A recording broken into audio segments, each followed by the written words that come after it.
Vamos continuar?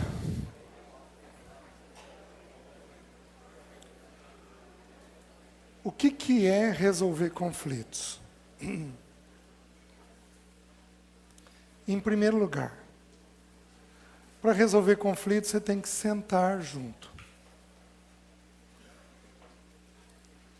Você tem que sentar um na frente do outro. Nas Escrituras, o sentar tipifica obra consumada. Vamos pensar. Jesus estava na cruz, ele disse, tetelestai, está consumado, certo? E aí, ele foi assunto aos céus, e o que ele fez? Assentou-se à destra do Pai. Então, o assentar nas Escrituras, ele tem um significado muito grande. Ele é a conclusão da obra, de que está resolvido. O Salmo 128 diz que os nossos filhos recebem uma porção do Espírito de Deus quando eles estão sentados conosco ao redor da mesa. Lá, o Salmo 128 diz assim, no versículo 3, tua esposa no interior de tua casa será como a videira frutífera, e aí a continuação, teus filhos como rebentos da oliveira ao redor da tua mesa. Pensem comigo, o que é o rebento da oliveira? O rebento da oliveira fala da flor em fruto, o rebento, do fruto em flor, desculpa. Então, está ali pequenininho. É o que os nossos filhos são pequenininhos. Mas a azeitona, a oliveira, nos fala da azeitona, que nos fala do óleo, que nos fala da unção. Então, de que jeito que eu repasso a minha unção sobre o meu filho? Sentado na mesa. Por isso que essa coisa do período integral das crianças estudando, não é um pecado, mas é um perigo. É um perigo. Por quê? Porque a mesa é roubada de nós. Vocês estão entendendo? A mesa vai ser tirada de nós. E a mesa é um princípio das Escrituras. Filho tem que ser formado ao redor da mesa. Então, por que eu estou mencionando isso? Para trazer para vocês essa ideia de que nós precisamos sentar com calma e tempo, um na frente do outro.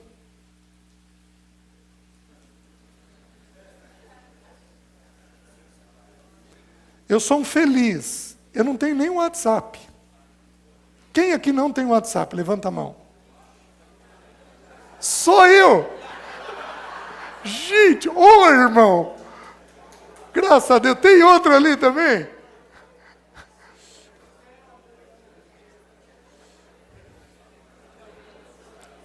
WhatsApp não é, gente, WhatsApp não é pecado. Porém é um perigo. Então o que é uma boa conversa? Em primeiro lugar, é sentar juntos. Vocês estão entendendo? É sentar juntos. Eu vou dizer onde os casais costumam conversar. No carro. Porém, você não tem que fazer isso daqui. Ou pelo menos não deve fazer isso. Você está dirigindo. Ou na cama com a luz apagada. Eu tomei uma decisão. Cama é lugar de namorar e dormir. Então, tem problema para resolver? Vamos levantar e vamos conversar fora. O quarto precisa ser um lugar preservado para nós, é uma sugestão, porque não constitui pecado conversar no quarto. Claro que não, conversar temas difíceis, mas é só uma sugestão para os irmãos. Então, o que a gente faz? O que é uma boa conversa? É sentar um de frente para o outro, para poder conversar. A segunda coisa é olhar nos olhos. Por quê? Porque os olhos, salvo na dissimulação, não é nem na mentira. Uma coisa é eu mentir para Leci. Se eu mentir para Leci, os estudiosos ensinam o quê? Que meu olho vai puxar do lado, vai para cima, minha cabeça vai abaixar. Os olhos são a primeira coisa que expressam a verdade. Então não é nem no caso da mentira, porque no caso da mentira a pessoa denuncia que está mentindo. Mas o dissimulado, não, sim, o dissimulado mente na cara dura e esconde nos olhos, aí já é um patamar um pouco mais elevado de pecado, já é uma coisa um pouco mais complicada em pecado. Mas isso é bem incomum de achar no meio cristão. Até existe, mas é incomum de achar no meio cristão, porque em geral os irmãos têm o Espírito habitando e a verdade constrange. Então, nós precisamos aprender a olhar nos olhos. O Larry Crabb, naquele livro O Silêncio de Adão, quando ele estuda a criação do ser humano, ele diz que a palavra varão e varoa significa aquele que olha nos olhos. Então, quando você senta na frente, ninguém está acima, ninguém está abaixo, os dois estão no mesmo nível, tudo isso é muito simbólico. E você olha no olho, então a verdade pode vir para fora de um jeito mais tranquilo. Então nós precisamos de tempo e de ter essa atitude simples para conversar. Os irmãos estão entendendo? Minhas irmãs, não conversem com teu marido com fome.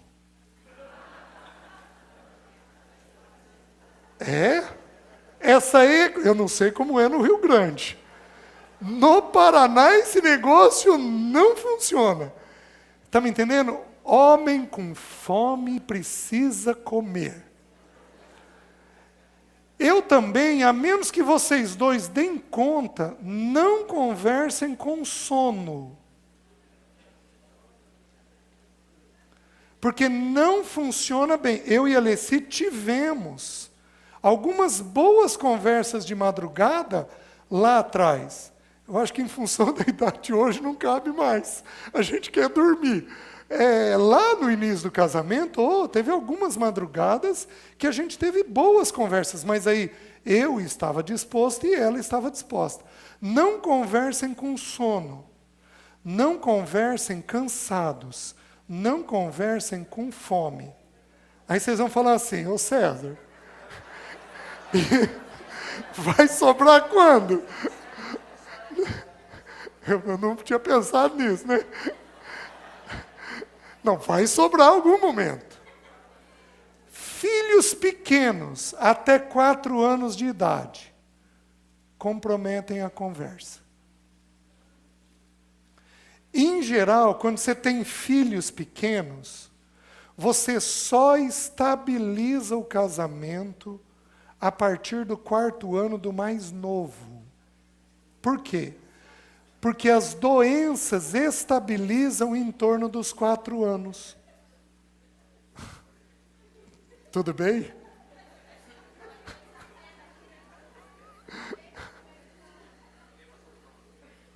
Está desesperado?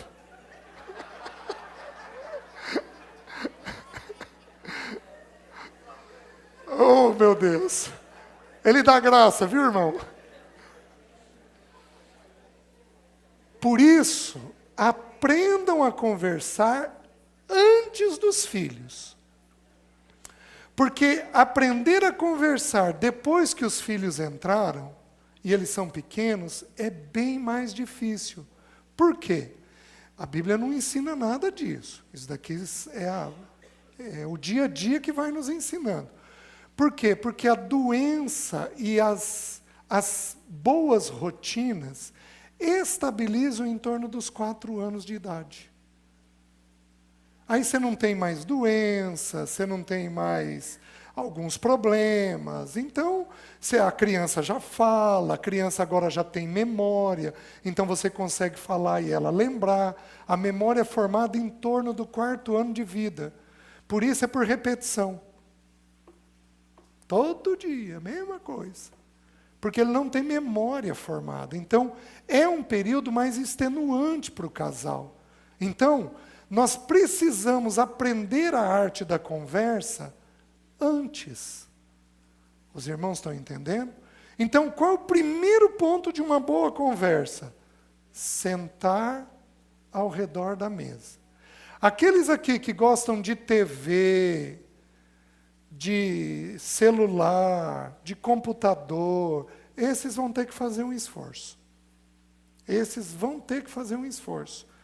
Particularmente, eu acho que não tem nada que você não possa resolver, que não possa esperar um tempinho, 1, 2 horas. Via de regra, não tem nada que você não possa resolver. Então, afasta o celular, desliga a TV, são bons hábitos que nós podemos pegar. Os irmãos estão entendendo? Se não me engano, não é o Spurgeon, é o da Capela de Westminster. Não. Martin Lloyd Jones. O Martin Lloyd Jones tem uma frase que diz o seguinte, ele era um médico: se a vida é uma questão de hábitos, eu vou procurar ter os melhores. Simples. Simples. Então, precisamos aprender a estar junto, com tudo desligado, cuidando das nossas vidas. Tá? Resolvendo os nossos problemas. O primeiro ponto, então, é esse. E olhando nos olhos. Tá? Jesus tinha olhos como chamas de... gente, se a gente colocar ele na conversa, o olhar dele é constrangedor. Para todos nós. O que mais? Você inicia a conversa, então, dessa maneira. Primeiro ponto, então, o que é resolver conflito? Sentar olhando no olho. Tá? Segunda coisa, coloque o problema. E no colocar o problema, nós temos que colocar mais os fatos, como foi colocado ontem, do que as impressões. Então coloque o fato, coloque o princípio. Coloque o princípio. Não conte histórias, a menos que haja muita necessidade. Alguns irmãos são prolixos. Eles dão um tiro de cartucheira. Vai chumbo para tudo quanto é lado. Então ele quer resolver um problema, e aí ele começa contando de uma história de 5 anos, aí ele fala de um irmão que estava junto, aí ele meio que ameaça colocar o problema, aí ele traz um outro fato para servir de base. Gente, cansa só de pensar. Não tem problema, alguns irmãos são detalhistas. Meus queridos, ser prolixo não constitui em pecado, porém, constitui em algo cansativo. Então, você vai ter que aprender a ter um pouco mais de objetividade. As irmãs vão falar um pouco mais, elas são prolixas porque elas têm muita informação, é diferente. Mas um homem, quando ele é prolixo, ele não faz a conversa avançar com facilidade.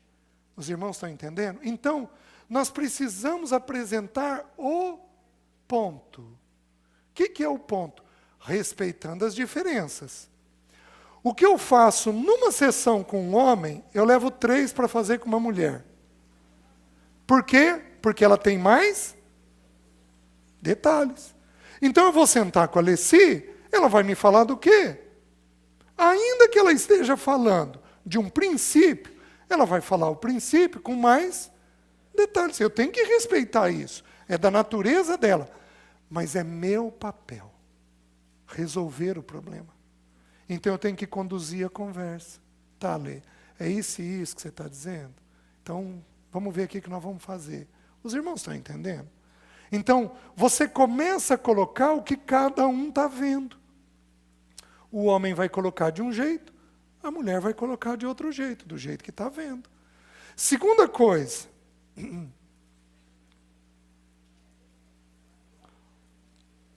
Como eu coloquei, pessoas detalhistas vão falar,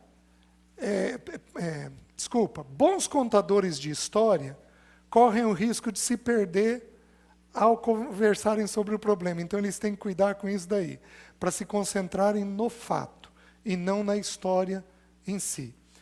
Outra coisa, também foi colocado ontem. Se estamos falando de mim, quem que tem que aguentar? Geralmente, como o ser humano é defensivo, o que a gente faz? Joga para o outro. A gente é tão defensivo que tem pesquisas que dizem que em acidente do carro, o carona morre mais. Por quê? Você tira o teu lado. O problema é quando a mulher está sentada do lado, né? A tendência da gente é de ser defensivo e nos proteger. Então nós temos que entender que, peraí, se eu estou na vez, sou eu que estou na vez. Eu tenho que ouvir e verificar o que a meu respeito está sendo falado. Os irmãos estão entendendo? Então eu tenho que ouvir e deixar a pessoa falar. Depois, então, eu posso colocar o que é próprio do outro. Vocês estão entendendo? Meus queridos, isso daqui vai tempo. Não é fácil da gente aprender, mas é o caminho da gente aprender. Um conselheiro, quando está aconselhando um casal que briga, eles fazem o quê? Não, espera.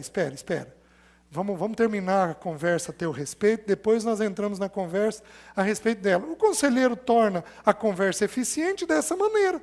Nós temos condições de fazer isso sozinhos. Tá bom, então vamos ver o que é meu, e aí a gente vê o que é teu nisso daqui. Outra coisa, havendo um erro, tá, já caiu nisso daí. Problemas existem, eu estou repetindo isso em muitos lugares. Problemas existem para serem resolvidos. Problema não é para brigar, não é para estressar, não é para frustrar. Problema é para ser resolvido. Então não vamos tomar um problema como uma coisa gigantesca. Não tome o teu parceiro por inimigo. Teu parceiro é teu parceiro. Ele não é teu inimigo. Você sabe o que significa a palavra inimigo no original grego? Odioso. Você sabia que Jesus falou de forma dura a um inimigo? Sabe onde ele fez isso?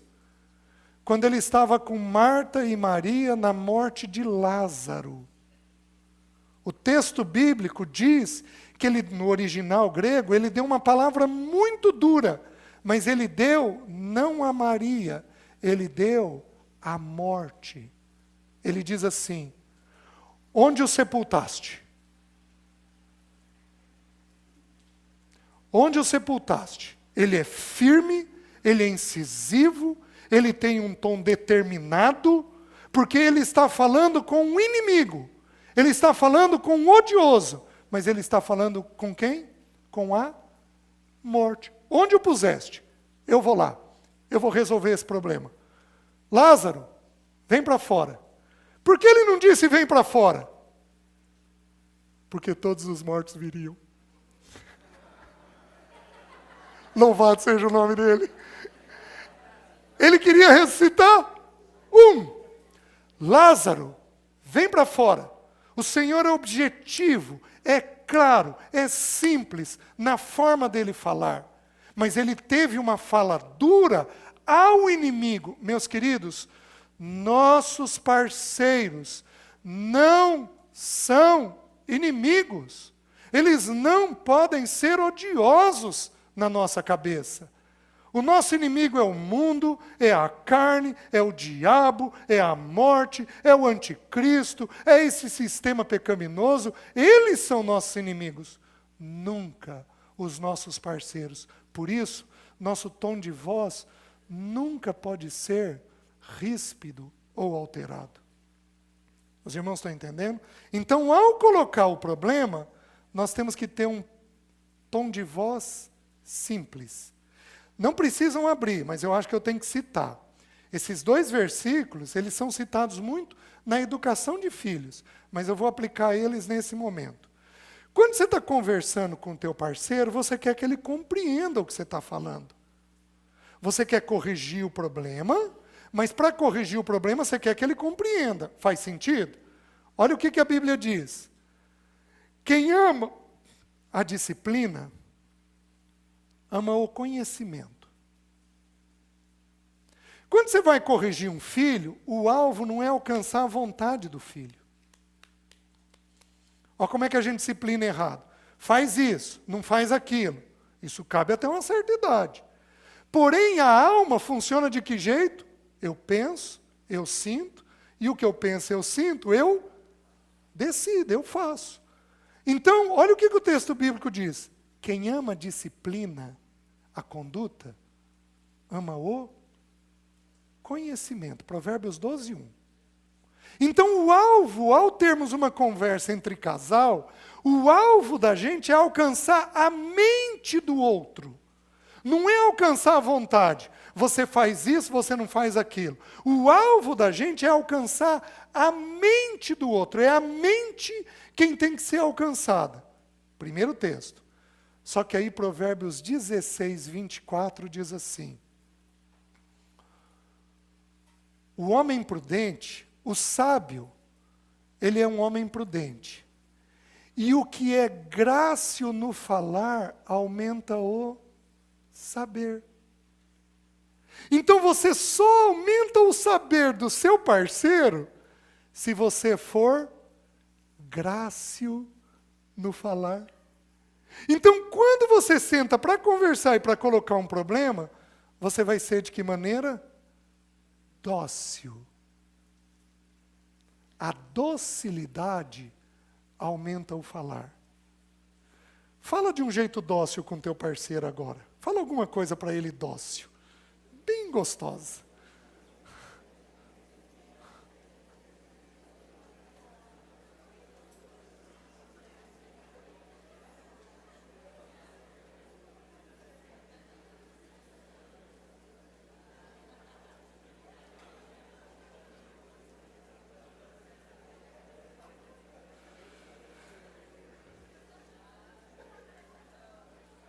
Você vai usar esse mesmo tom quando você tiver um problema difícil. Querido, te amo tanto, te quero, te desejo, mas não corrija a conduta. Não tenha por obsessão corrigir a conduta, porque a conduta deriva do pensamento. A conduta é ponta final de corda. Então não tenha por obsessão corrigir a conduta. Tenha por obsessão aumentar o entendimento. Está fazendo sentido? Por isso que Jesus ensinava princípio. Princípio, princípio, princípio, princípio, princípio. Você acha que Jesus não via as coisas erradas? Mas ele não para e vai corrigindo a conduta. Ô Pedro, não faz isso, ó, é desse jeito aqui. Você não vê isso. Mas você vê Jesus falando o tempo todo do quê? De princípio. Por quê? Porque Jesus entendia que se ele ganhasse a mente, a conduta estaria ganha. Os irmãos estão entendendo? E quanto mais cedo a gente ganha a mente, mais cedo a gente se corrige. Só que você não tem condições de ganhar a mente se não for numa fala dócil. Mas o que é dócil no falar, alcança o saber. Provérbios 16, eu falei 24, não, é 21. Provérbios 16, 21. Então, segundo ponto, você vai colocar o problema dessa maneira. Terceiro ponto. Então, primeiro ponto, você vai sentar olhando no olho. Segundo ponto, você vai colocar o problema. Terceiro ponto, você vai olhar. Meus irmãos, eu acho que eu tenho que sair daqui. Vou mudar um pouquinho. Tudo bem? Tem uma goteirinha ali.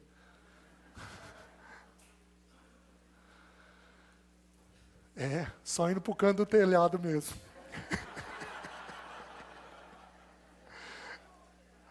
Vamos lá. Terceiro ponto.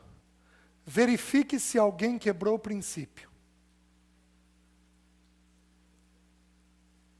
Verifique se alguém quebrou o princípio. Eu preciso fazer uma ressalva aqui com os irmãos. Deixa eu me afastar um pouquinho mais, senão eu vou tropeçar no tapete. O diabo, a Bíblia ensina, que é o acusador dos irmãos. Aprendam a conversar sem culpa. Aprendam a estabelecer responsabilidades sem estabelecer culpa. Porque senão nós estamos cooperando com o maligno. Porque o diabo é o acusador dos irmãos. Deixe-me mostrar para vocês, na prática, como é que é a diferença entre a tristeza de Deus e a culpa de Satanás. Digamos que a Leci tem errado em alguma coisa. Deus vira para a Leci e diz assim: Leci, tal coisa está errada, tal coisa tem que ser corrigido. Deus aponta o erro. Porque Deus detesta o pecado, mas ama o pecador. Mas olha como é que o diabo faz. O diabo detesta o pecador e ama o pecado. Olha o que o diabo faz. Você não tem jeito, né?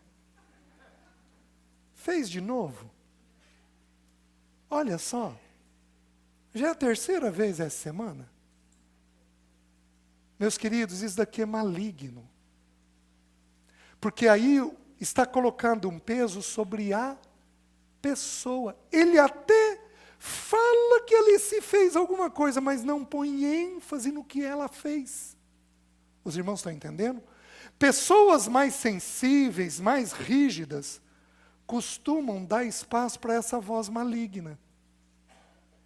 Porque são mais sensíveis. Então são pessoas que chamam para si os seus pecados, põe um peso excessivo sobre si. E essa conversa, ela é ruim. Meus queridos, nós vamos falar de princípio. Lê, isso daqui que a gente está fazendo tem tal princípio.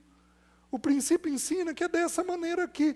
E deixa o Espírito de Deus fazer o convencimento.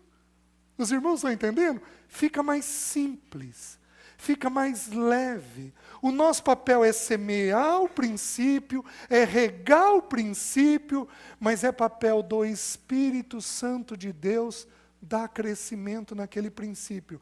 Então nós evitamos essa conversa carregada de culpa. Meus queridos, essa conversa é ruim. Com adolescente, então, essa conversa é extremamente delicada. Porque ela não expressa a graça de Deus, o amor de Deus. Então você para e você verifica se alguém é responsável por aquilo. Havendo discordância, o casal não tendo um princípio claro e vendo que alguém errou naquele princípio, o que o casal pode fazer? Convidar um irmão mais velho para conversar sobre aquilo. Eu e a Leci tivemos 2 momentos da nossa vida, um bem claro, em que a gente convidou um casal mais velho para vir até em casa e nos ajudar a pensar determinado assunto. E determinado assunto. Como que a gente pensa? O que a Bíblia ensina? O que a Bíblia diz? E aí, irmãos mais experientes jogam luz sobre aquele assunto. Então, o casal não tendo concordância, o casal pode até pensar em chamar alguém, em geral, de mútuo acordo. Minha irmã, Uma das coisas mais tristes que a gente vê é irmãs falando de seu marido na presença dos outros. Qual é a principal necessidade do homem?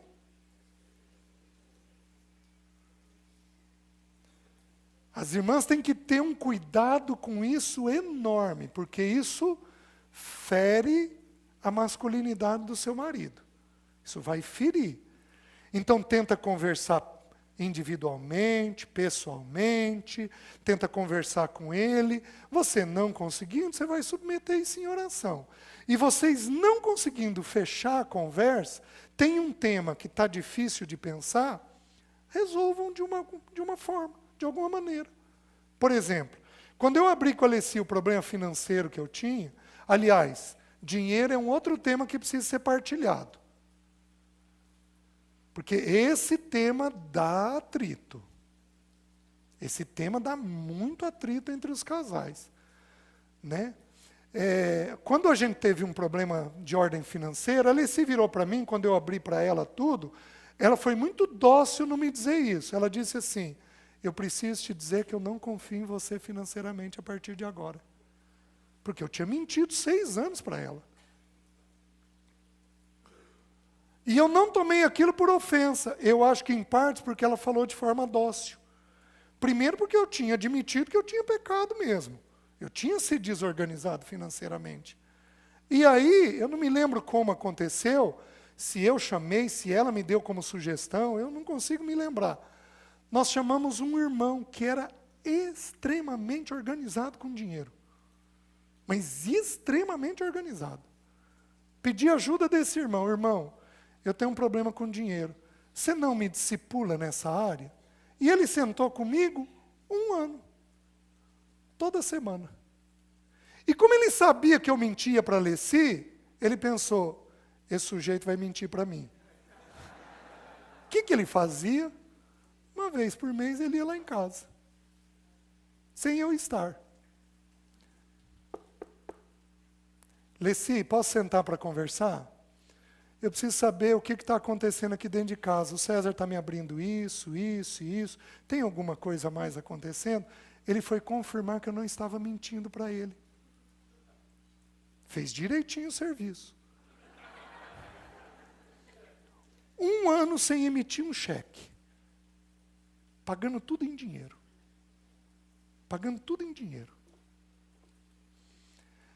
Nem eu nem a Alessi conseguiríamos resolver sozinhos. Eu precisava de um discipulado. E a carteira da Alessi é uma carteira meio curiosa, é meio abençoada. Se eu colocar 100, é capaz de ter 120 na semana seguinte. A carteira dela, o negócio funciona. E eu fui muito tentado, mas muito tentado a pôr na mão dela a administração financeira. Porém, dinheiro é um senhor.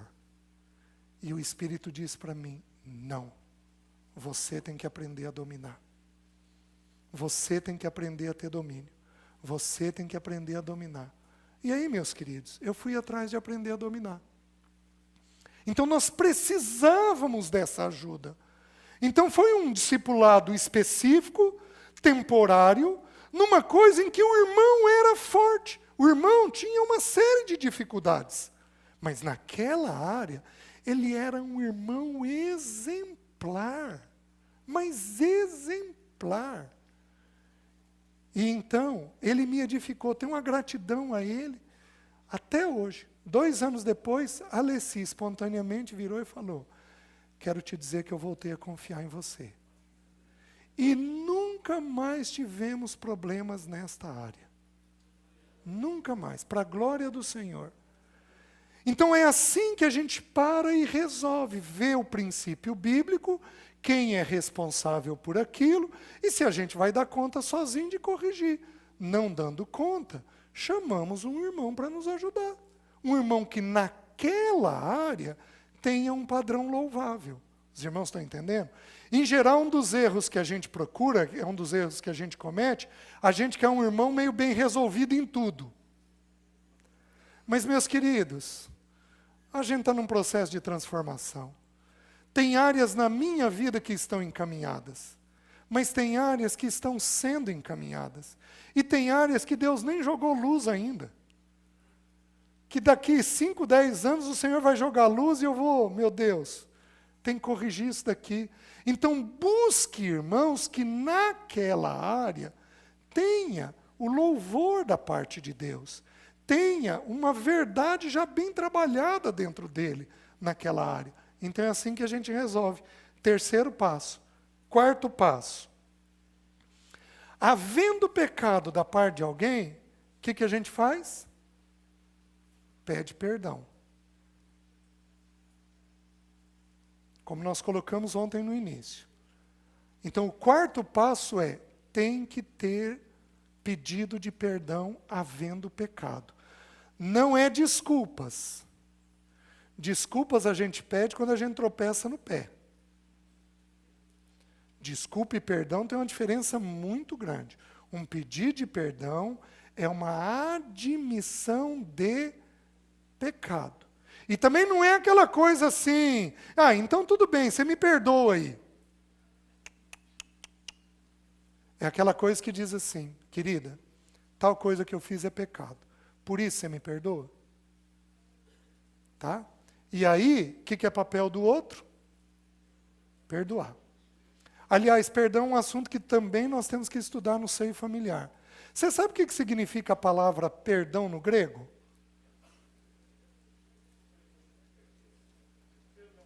Perdão. Despachar. Mandar embora. Soltura.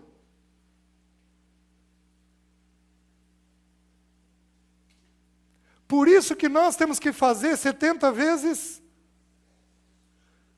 Eu perdoo a Alessi, 1 hora depois, o que ela fez volta. O que eu tenho que fazer?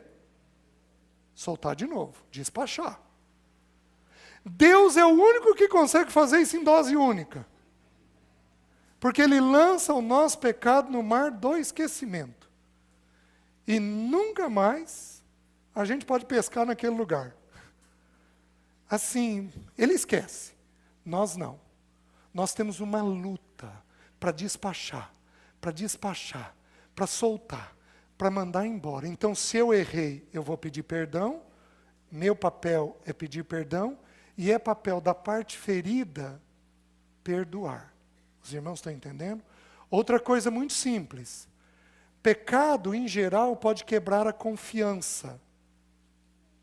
E alguns pecados mais do que outros. Por exemplo, pecado de ordem sexual. Pode quebrar a confiança. É teu papel, quem peca e houve quebra de confiança, é papel dele restaurar a confiança. E é papel do ofendido perdoar. Então, algumas pessoas confundem as duas coisas. Então, um casal lá, sei lá, teve um pecado sexual, uma pornografia. E ele está com condutas ainda perigosas. E a esposa, querido, e aquela área, querido, e aquela área. Mas você não me perdoou. Pode ser uma verdade que a esposa não tenha perdoado. Mas também pode ser uma verdade que ele não esteja restaurando a confiança de forma adequada. Faz sentido? O ofensor tem que restaurar a confiança, o ofendido tem que perdoar. Essa é a regra. Eu posso ter problema tanto no perdão, quanto na restauração da confiança. Então, quarto ponto, a gente pede perdão. Quinto ponto, você estabelece quais são os princípios para corrigir aquela situação. Então, a partir de hoje, nós vamos fazer isso e isso. De preferência, vai atrás de textos bíblicos. Minha irmã, deixa eu te explicar uma coisa. Teu marido tem uma opinião forte? Entre a tua opinião e a opinião dele, qual que é maior na cabeça dele? A dele. Por isso, não converse dando a tua opinião. Converse dando o texto bíblico. Porque entre o texto bíblico e a opinião dele, qual que é maior? A Bíblia ensina em Jeremias que o texto bíblico quebra a pedra, esmiuça a penha. Então aprenda a conversar pelas Escrituras, mais do que conversar sobre opinião. Eu acho, eu penso, ou histórias, converse sobre o texto bíblico. Então, o que nós estamos fazendo no finalzinho da conversa? Olhando o texto bíblico. O que a Bíblia diz sobre esse tema? É isso daqui? Então, vamos fazer isso daqui? Vamos. Eu vou voltar à questão financeira. Eu sou casado com uma mulher de Deus. A história que eu estou contando para vocês nós estamos indo para 33, tem 27 anos que ocorreu. Então, eu virei para a Leci e falei, eu devo. Tá bom, quanto a gente deve? 1 ano de salário. 1 ano de salário. César, o que a Bíblia fala sobre dívida e o que você prega sobre dívida?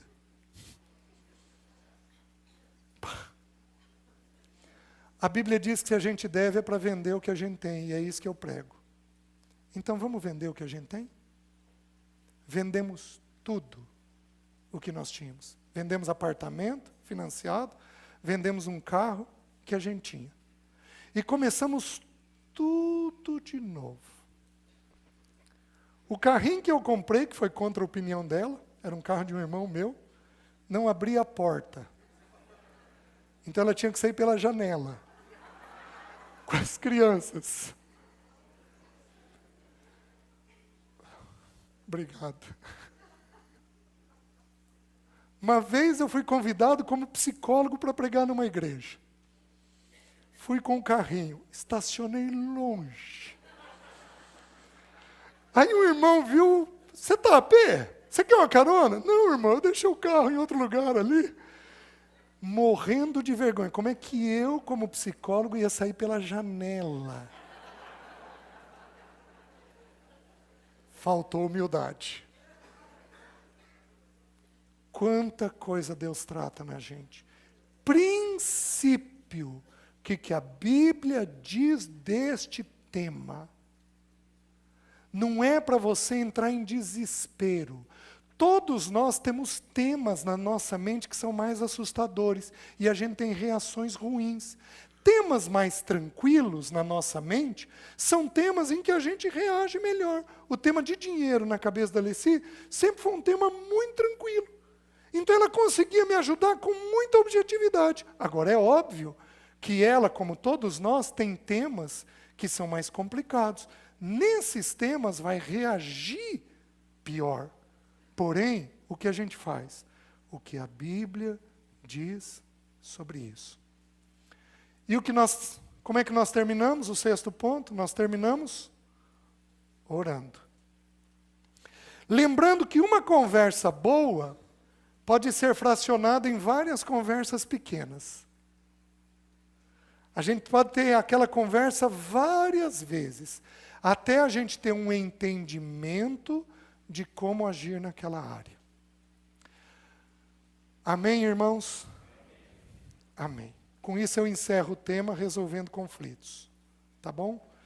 E aí, na permissão do Senhor, à noite nós vamos estudar algo meio parecido, mas não vai estar dentro do tema, mas eu tenho esse peso no coração de partilhar com os irmãos. Quero agradecer aos irmãos o convite que for feito. Vocês ouvem muito bem. Tem grupo que recebe a palavra muito bem. Ontem eu falei por 4h30. Os irmãos não levantaram, não saíram, não tumultuaram, não dormiram, aguentaram firme o assunto. Foi à tarde, com mais calor, depois de ter almoçado, ninguém dormiu aqui, fez a siesta e todo mundo aguentou muito bem, então eu queria agradecer. Queria agradecer em meu nome, em nome da Leci, do André e da Jéssica, as orações, porque nós temos nos mantido de pé por causa das orações dos irmãos, né? A gente teve uma série de más notícias, então foram coisas muito difíceis. A primeira má notícia foi a do câncer, a segunda que eram 2 tipos de tumor, a terceira é de que um dos dos tumores era gravíssimo. Já era estágio 4, quando a gente descobriu. A outra notícia ruim é de que já tinha feito metástase na medula óssea. A medula óssea é o tutano do osso. É onde é a fábrica do sangue. Isso só poderia ter acontecido depois de 10 anos de tratamento. Deus falou isso. A outra notícia ruim é de que a gente iniciou o tratamento e a Alessi teve uma alergia a uma medicação. Então a medicação acabou com a Alessi. A Alessi estudava a Bíblia 5 horas por dia. A Alessi até hoje lê a Bíblia porque eu estou lendo com ela. Ela não conseguiu voltar nisso. Aquela medicação fritou o cérebro dela. Ela entrou numa crise de ansiedade que ela nunca tinha tido na vida. Entrou num estresse pós-traumático. A Alessi entrou num surto psicótico. Ela virava para mim e pedia para morder o mármore. César, posso morder o mármore? Ela passou 3 meses sem dormir, o tratamento acabou e aí nós tivemos que tomar uma decisão dificílima, que foi ela quem tomou, com o nosso apoio. Ela decidiu não tratar mais. Tem 18 meses isso. A medicina acha que isso é uma loucura. Ela me disse assim, César, é inconcebível eu ter vivido minha vida para o Senhor a vida inteira e não ter hoje minha mente para o Senhor. A Alessi passou 6 meses, ela segurava em mim, não sai daqui, não sai daqui, não sai daqui. Nós tivemos que mobilizar uma série de situações para conseguir lidar. E no meio desse efeito que ela estava tendo, nós perdemos uma sobrinha filha, de 43 anos de idade. Uma irmã, uma sobrinha, que era para nós uma filha. A Alessi orava com ela todo dia por 10 anos. Pelo menos 1 hora por dia. Então, foi uma série de más notícias. Ela deu entrada no hospital numa madrugada, saiu na madrugada seguinte morta. E paramos o tratamento. A medicina não sabe explicar por que ela está assim, bem. Ela voltou quase totalmente, mas ainda não voltou totalmente. Essa, por exemplo, a capacidade de leitura não voltou, mas a memória, o raciocínio. Então, eu quero agradecer aos irmãos, as orações, porque nós sabemos que é isso que nos sustentou e que tem nos sustentado. Tem sustentado nossos filhos. Então, ela tomou a decisão de não tratar e nós apoiamos ela. Então, eu quero agradecer aos irmãos. Pela graça de Deus, ela está bem, porque nós tivemos uma experiência única. No meio do tratamento da Alessi, com todos aqueles efeitos colaterais que ela estava tendo, eu tinha uma sensação de morte permanente. A Alessi tinha tido um sonho de que nós sepultávamos alguém da família num caixão branco, antes da doença. Então a Alessi e essa sobrinha minha oraram por esse sonho. Eu orei com elas e o Senhor não deu clareza de quem era. Era minha sobrinha. E no tratamento, no meio da confusão que foi o tratamento, eu tinha uma sensação permanente de morte. Mas permanente, meus queridos, Deus fala. Ele pode não dar a clareza, mas Ele fala. E eu, num devocional, um dia, li um texto bíblico de Jó que dizia assim: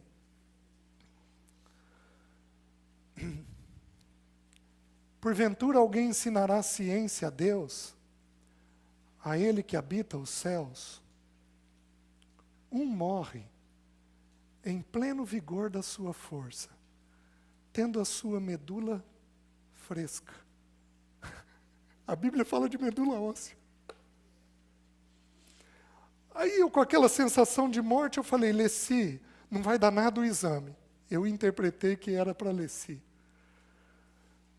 Mas não era para Leci. Era para minha sobrinha. Um morre em pleno vigor da sua força, tendo a sua medula óssea fresca. Meus queridos, Deus fala o tempo todo. Ele fala o tempo todo. Pela graça de Deus, com a contribuição das orações dos irmãos, a gente está de pé. Podendo viajar novamente, gastar tempo com os irmãos. Então, eu agradeço as orações, e se os irmãos puderem fazer uma única coisa por nós, é orar por nós. Por mim, pela Leci, pelos nossos filhos, para que nós sejamos encontrados nele, e não de outra maneira. Amém? Então eu agradeço os irmãos, agradeço Zé, o convite que foi feito para poder estar aqui com os irmãos, viu? Está sendo um privilégio, o acolhimento dos irmãos, estou certo, Leci? A gente está sendo acolhido de um jeito único, inigualável, então a gente queria agradecer por tudo isso, tá? Vamos curvar nossas cabeças, deixa eu fazer uma oração. Senhor, obrigado. Obrigado porque tudo vem de Ti. Obrigado pelos meus irmãos. Que essa igreja seja edificada no Teu poder. E não apenas ela, mas toda a igreja espalhada na cidade de Porto Alegre, nas cidades vizinhas, no estado do Rio Grande do Sul. Senhor, levanta uma luz. Levanta homens, mulheres, casais, filhos, famílias, com um testemunho sólido de quem o Senhor é, para que o Teu bom nome seja glorificado. Muito obrigado por tudo que o Senhor tem feito. Nós oramos em nome de Jesus. Amém. Amém. Só um pouquinho. Antes de ele descer, olha, se sobe. Quem foi abençoado? Uma salva de palmas para Jesus. Amém. Louvado seja o nome do Senhor. Amém. Louvado seja o nome do Senhor. Amém.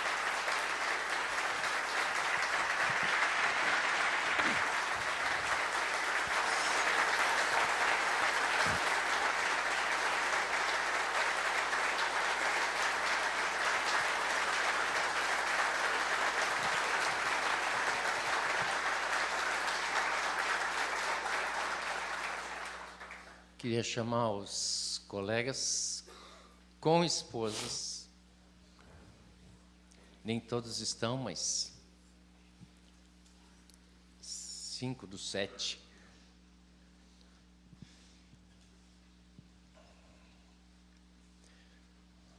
A mesma gratidão que vocês têm no coração, nós também temos. E nós queremos aproveitar essa oportunidade. Talvez nem todos acompanharam, porque nós tentamos trazer já o César ano passado, e pela situação que daí ficamos sabendo, acompanhamos, nem todos vocês souberam disso, alguns sabiam porque acompanham pela internet, coisas, é o próprio testemunho deles. Mas criamos um laço. E da nossa parte, a gente não abre mais esse laço.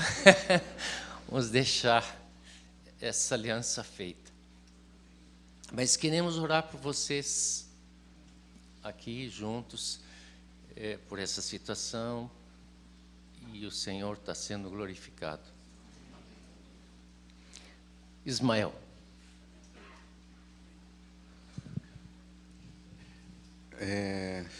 Quantos aqui creem que nosso Jesus é o mesmo ontem, hoje, e que Ele cura também?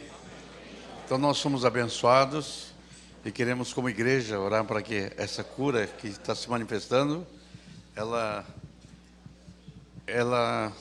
saia totalmente confirmada e totalmente restaurada. Então, como igreja, estenda as mãos, nós vamos abençoar.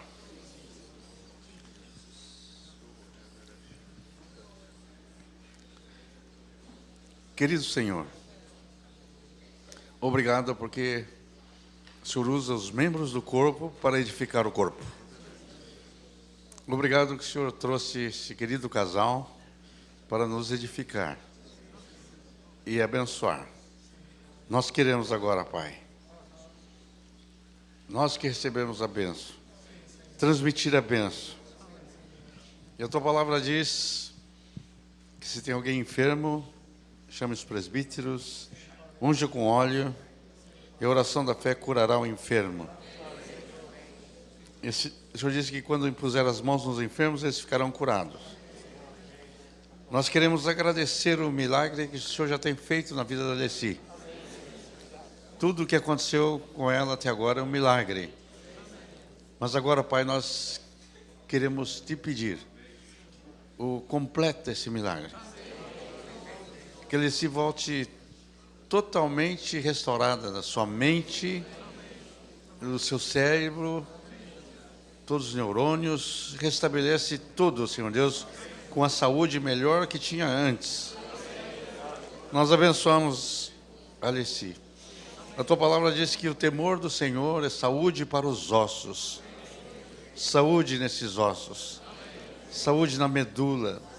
Saúde em todos os seus órgãos. A saúde completa, Senhor Deus, no seu corpo, sua alma, seu espírito, tudo cheio de saúde.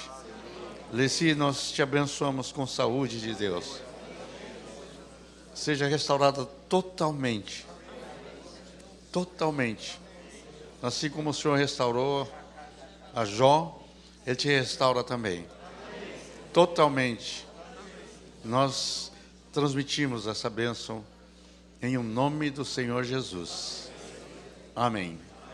Amém. Amém. Amém. Amém. E para concluir, nós queríamos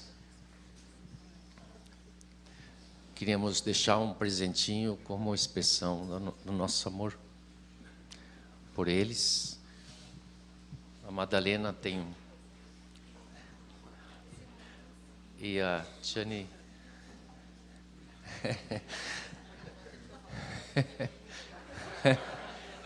Amém, queridos. Eu sei que vocês têm que ir embora, né?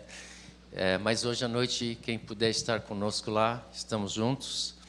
E certamente vamos fazer outros convites. Não sei se a gente vai ser atendido, mas esse laço se criou e damos glória a Deus por todos vocês que honraram a esse encontro e foram abençoados, com certeza.